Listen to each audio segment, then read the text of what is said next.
আজকের গল্প বিকশিত কুসুম গন্ধে। গল্পটি লিখেছেন ঋতুপর্ণা রুদ্র।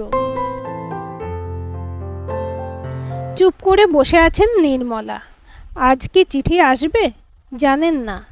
এই কদিনে কোনো ফোনও আসেনি খোকনের, যদিও তিনি চিঠি লিখতেই অনুরোধ করেছেন। লিখিত থাকুক যাই থাক, সেই মতো তিনি ঠিক করবেন তার ভবিষ্যৎ। সারা জীবন নির্মলা অন্যের কথাতেই চলেছেন। মা, তারপর স্বামী, আর এখন খোকনের উত্তরের অপেক্ষায়। কিন্তু এবার হয়তো প্রথমবারের জন্য অন্যরকম ভাবছেন। ইচ্ছে করছে নিজের মতো চলতে।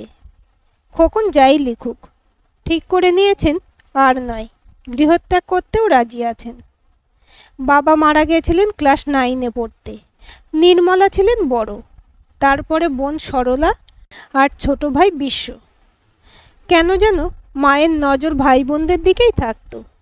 কিছু আবদার করতে গেলে শুনেছেন, তুমি বড়, চাইছো কিভাবে, ভাই বোনেদের দেখো।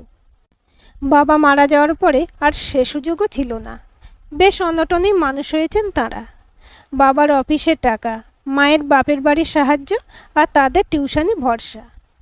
নির্মলার ইচ্ছে ছিল মাস্টার ডিগ্রি করে স্কুলে শিক্ষকতা করার, কিন্তু মা বাদ সাধলেন।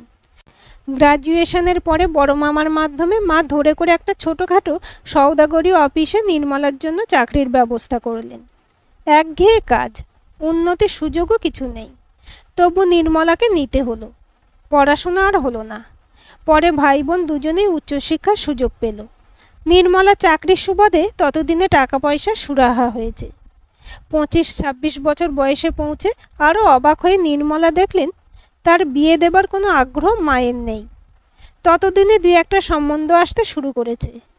দেখতে খুবই সাদামাটা তাকে, রং ফর্সা, মুখশ্রী ভালো না, তবে স্বাস্থ্য চিরকালই ভালো।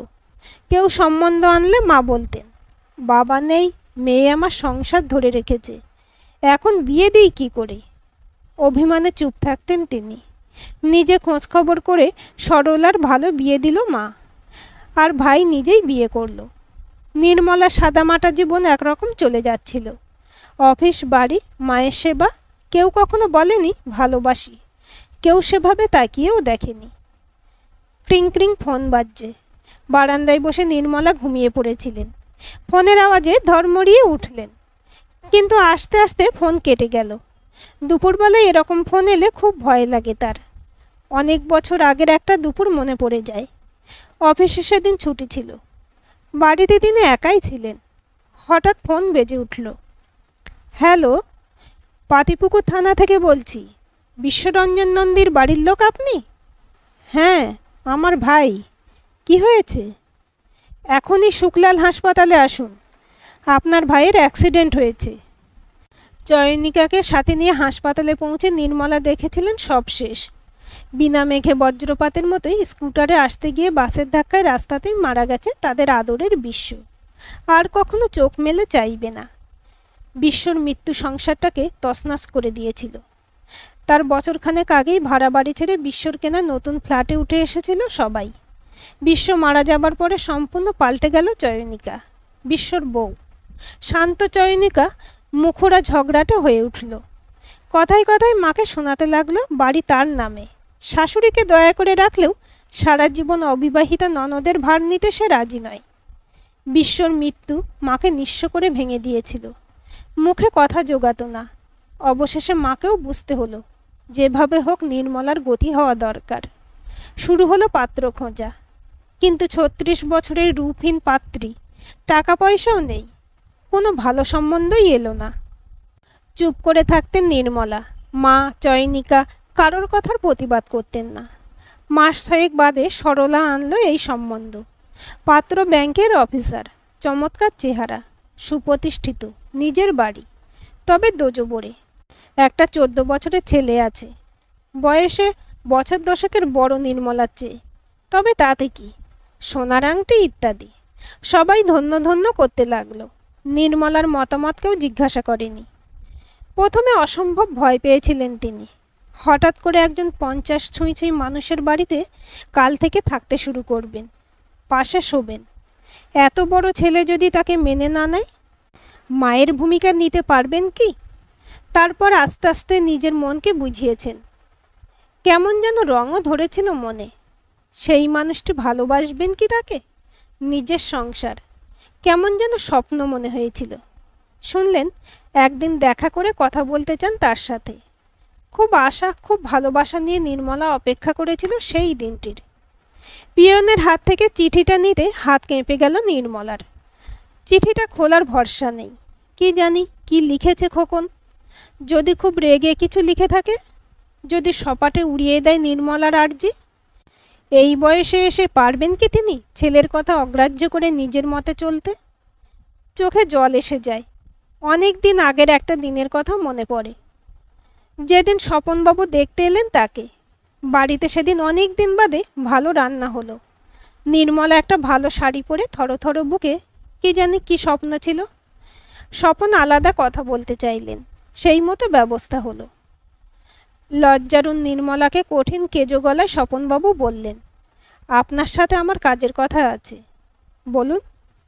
আমি এই বয়সে বিয়ে করতে রাজি হয়েছি কেবল ছেলের কথা ভেবে।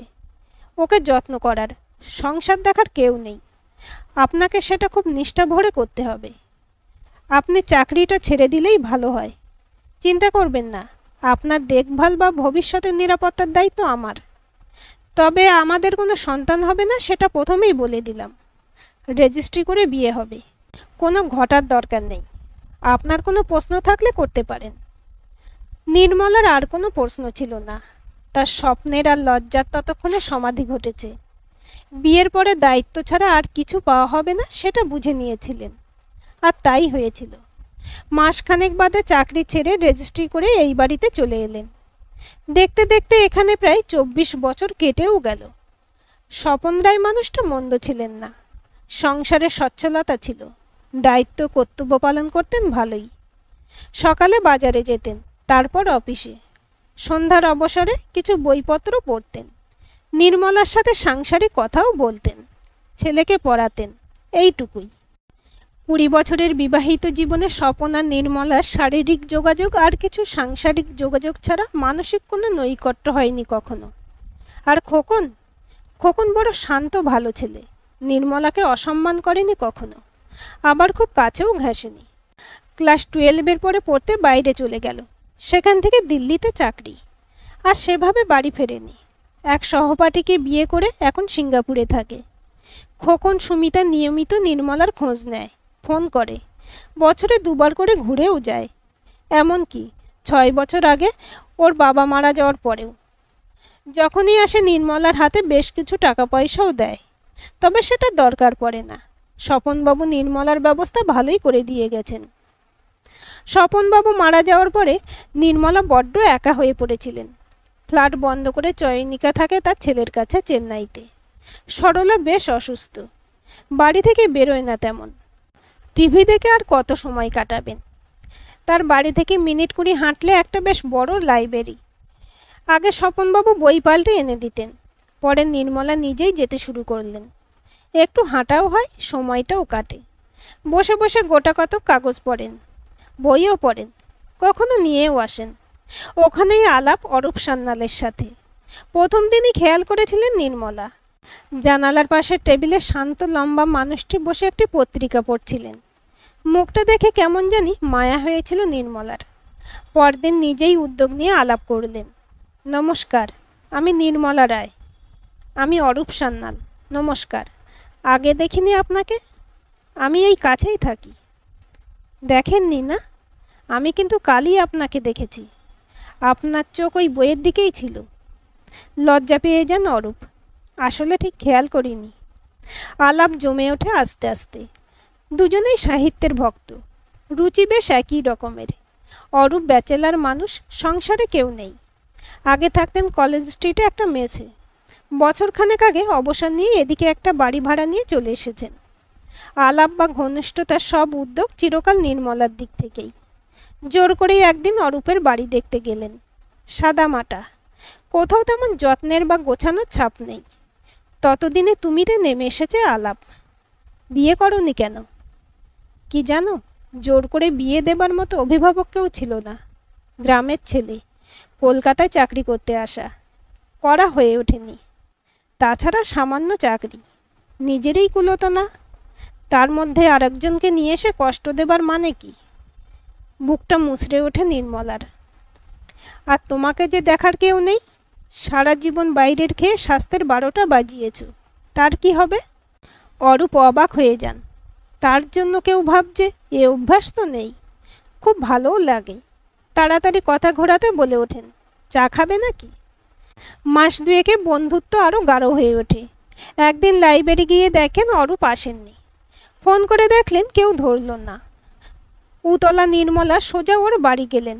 গিয়ে দেখেন অরূপ অসুস্থ হয়ে শুয়ে আছেন। রাত থেকে কিছু খাওয়া নেই। নির্মলাকে দেখে বিব্রত।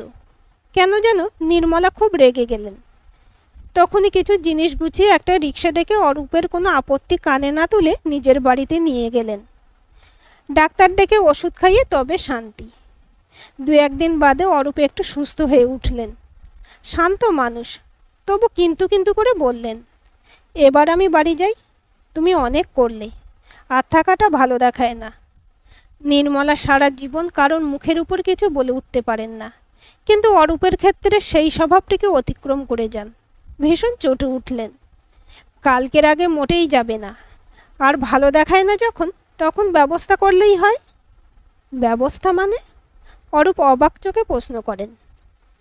এই তো স্বাস্থ্যের অবস্থা তোমার, 3 কুলে কেউ নেই, একা ছাড়তে ইচ্ছে করে না মোটেই। তেমন হলে বিয়ে করি চলো।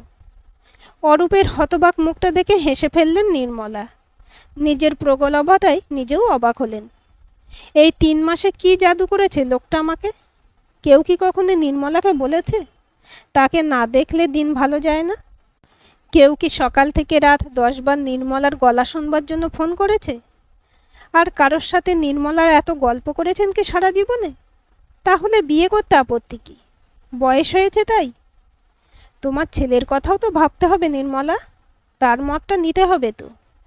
আমার না হয় কেউ নেই। বেশ, ছেলেকে চিঠি লিখছি আমি, ওর মত নেব নিশ্চয়ই, তোমাকে জানাবো। তবে ছেলে যাই বলুক, তোমাকে একা রাখতে আমার মত নেই। আর লাইব্রেরি যাননি তারপরে? অরূপের বাড়িও নয়। ফোনে অবশ্য রোজই কথা হয় দুজনের। ছেলের চিঠি এলেই জানাবেন যা জানানোর। তবে মনে মনে ঠিক করে রেখেছেন নির্মলা, খোকন যদি আপত্তিও করে, তবু বাকি জীবনটা অরূপের সাথেই কাটাতে চান তিনি। বিয়েই করে নেবেন। আজকালকার এই লিভ টুগেদার না কি বলে, তাতে অরূপের মত নেই। তবে খোকন যদি রাজি না হয়, এই বাড়িতে আর থাকবেন না। হাজার হোক, এটা ওর বাবার বাড়ি।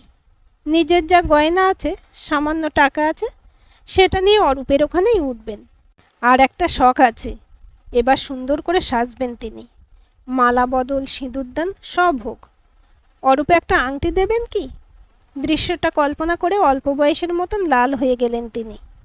তারপর মনের জোর করে কাঁপা হাতে খোকনের চিঠিটা খুললেন। শ্রীচরণে মা, তোমার চিঠি পড়ে কত যে খুশি হয়েছি তা ভাষায় বোঝাতে পারবো না। শুধু আমি না, সুমিতাও খুব খুশি।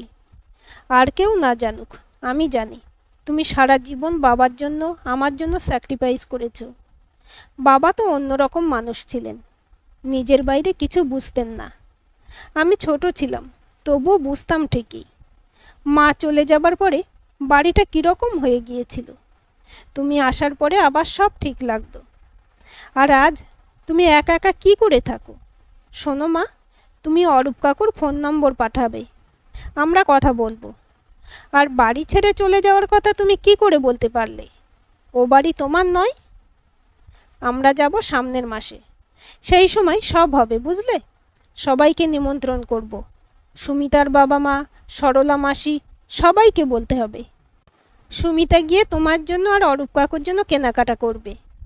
আর হানিমুনে তোমরা সিঙ্গাপুরে আসছো, সব খরচ আমার। এবার কিন্তু কোনো কথা শুনবো না। কালই অরূপ কাকুর সাথে কথা বলছি। প্রণাম নিও মা, খুব ভালো থেকো। ইতি খোকন। আজকের গল্পটি আপনাদের কেমন লাগলো কমেন্ট করে জানাবেন। ভালো লাগলে লাইক, শেয়ার, সাবস্ক্রাইব করবেন এবং নতুন ভিডিও আপডেট পেতে বেল আইকনটি ক্লিক করে রাখুন।